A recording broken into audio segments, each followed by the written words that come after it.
Okay, this is the part of the lesson in which I begin to pull everything together, going back to lesson 1, in which I taught you about scales, basically the key of C in the first couple of lessons, the C scale.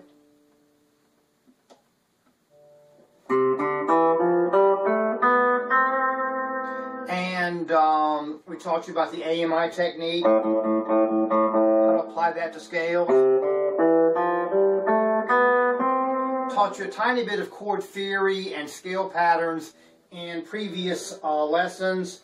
I asked you to go out and to look on the website Musings of a ministerswife.com, in which she has a very interesting page, actually several pages of excellent theory, including a page in which she shows you all of the major scale chord diagrams referring to the chords in notation form. So if you're playing and someone says, hey, let's play a 1-4-5, you know what that means. Or if someone says, let's play a 2 or a 6, what does that mean? In the key of C, the 1 obviously is the first note. That's the C note, but there's also a C chord. And there's a D note, and there's also a second chord, which usually in the key of C would either be a D minor or D minor 7. Now, I'm not going to take the time to explicitly show you the fingering for all these chords because, again, you should have a chord book, and they're all in there, but I'll just briefly show you a D minor 7 is essentially an F that has a D in it instead of an F bass note, or it's a D minor that has a C in it instead of a D. There.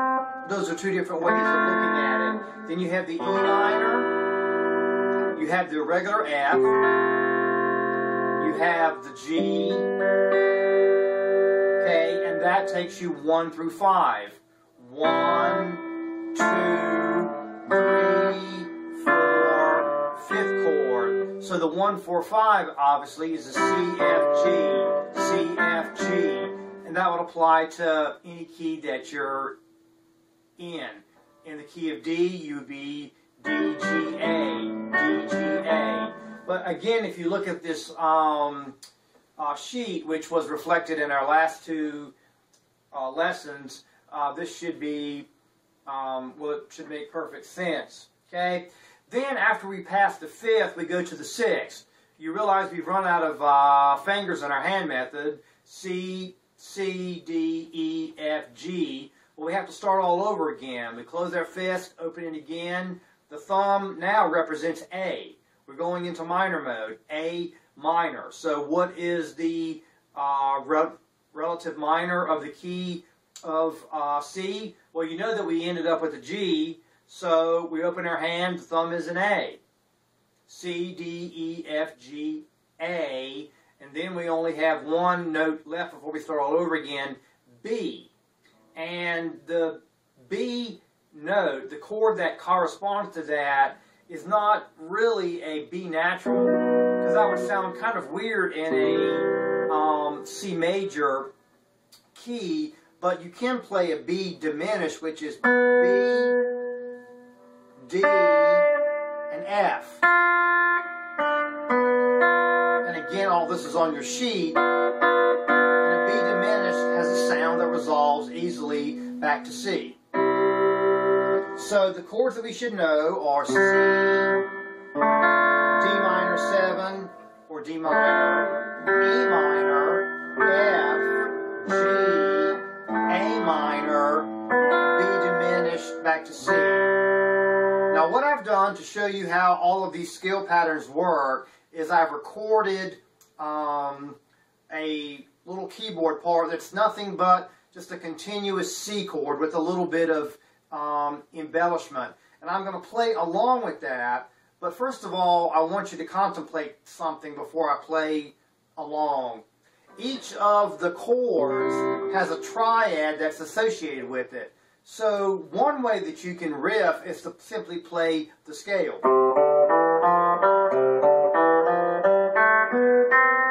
But you also need to know for jazz and riffing purposes that each of the chords that is associated with the key, the 1, 2, 3, 4, 5, 6, and 7, all have triads associated with them, and they're on this handy sheet. In the C, the triad is C, E, and G. Remember, the triad is 1, 3, and 5, so it's C, E, and G. For the D minor chord, or D minor 7, it's D, F, and A. D, F, and A. For the E minor, it's E, G, and B. A triad. Just count 1, 3, and 5. Starting from E, obviously. For the F, it's F, A, and C. I'm playing the F way up here because the A's right under it. F, A, and C. Then the G is G, B, and D. I'm playing that way up here. But you can play it anywhere you want. You could play it here. Or you could play this. Regardless, those are the notes that comprise the chord. The A minor triad is A, C, and E. A, C, E, A, C, E. Or you can go A, C, E, A, C, E. This is a nice little pattern to learn anyway. Here's the triad in the G chord.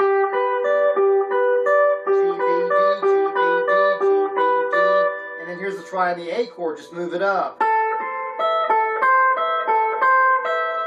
And then the B diminished chord, the notes are B, D, and F sharp.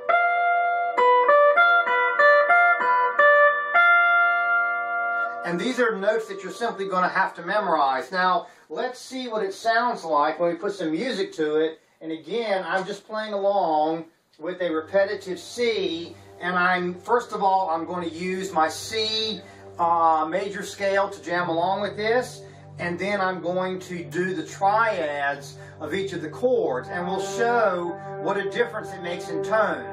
Okay, so this is what tonality in music is all about. I'm playing different triads of different chords over top of the major chord.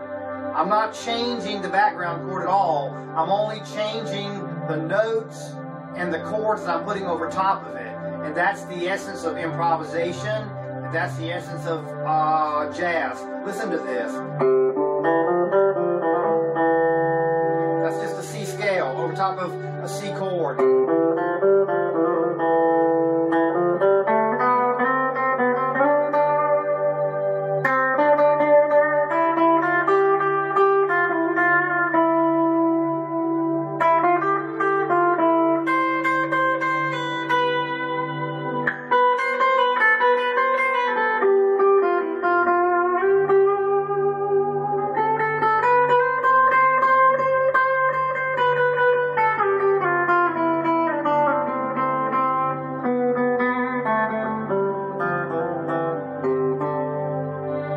That's nothing but the C scale. Now let me do the D minor 7 triad over it.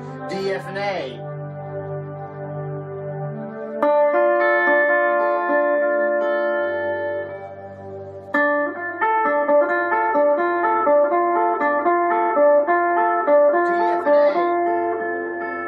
Now I'm going to do the E minor triad, E, G, and B.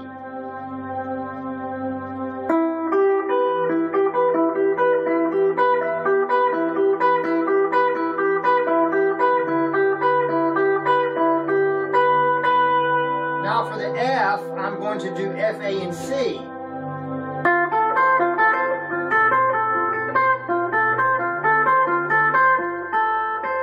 Now for the G triad, I'm going to do G, B, and D. For the A minor triad, I'm going to do A, C, and E.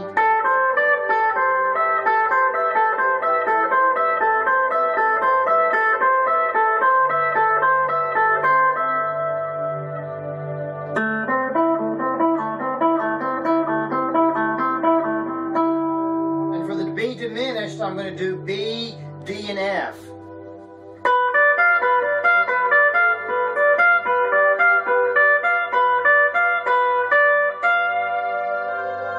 Which resolves back to C.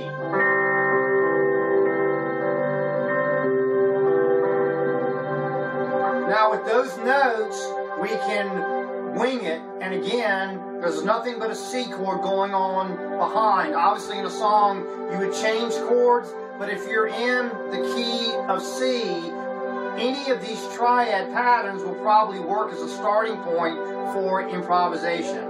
So I'll go through them one by one. The C scale.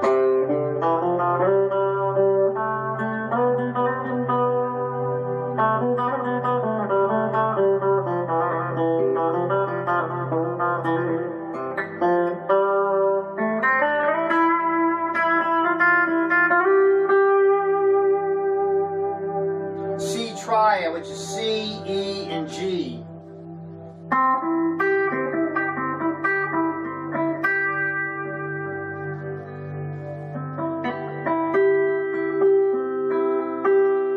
Minor will be the E, the G, and the B. The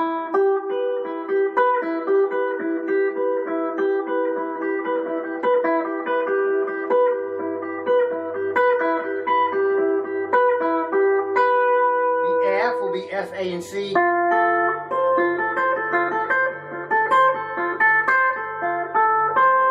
A minor, A, C, and E.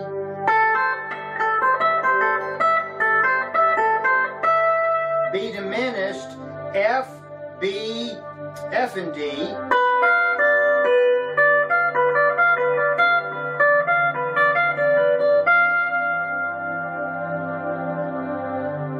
And now, since we know all of those, we can just use any of them.